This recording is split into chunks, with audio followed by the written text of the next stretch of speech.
Man menyertanya umum kamu dentai, mubah umumnya hanajid yang kemusahil ba Allah. Putra Allah ke Allah Taala untuk panjang umum. Contoh, mana orang yang panjang umum ke?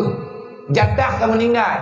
Nah orang yang ketambah umum oleh Allah. Hana bagi matanya, kalihna bagi mata awal. Mata tu ko, mata Nabi Daud.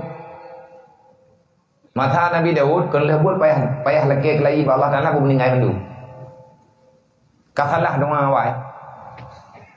Wate Nabi Daud gepakat mengiman manusia bahawa dia puai kun lewaknya, lewak Bani Israel.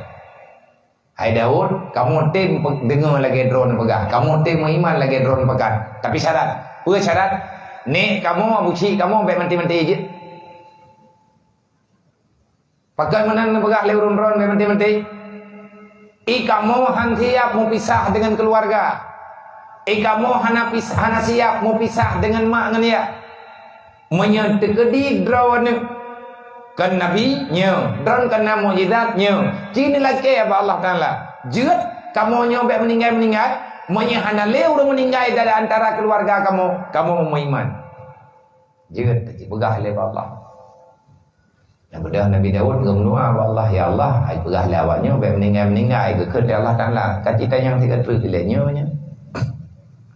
Kita yang kelajinya kan yang kai pegah mana ni Allah kau doi kali pegah kita yang bawanya yang bawa kampung ro ke nyo tai pegah ya be tinggal pai balik lah kan yang kai pegah mana ni Allah jeun ka be anam ningai le na nyai na lang takawanya anam ningai le dodo mahana te meninggai urang na udah ngomong ke kalher doktor mudah na katuha.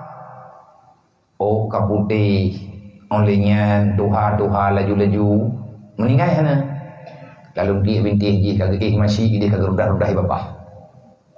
Bahasa gonya kagak masihnya kagak dohnya inan ada dikai.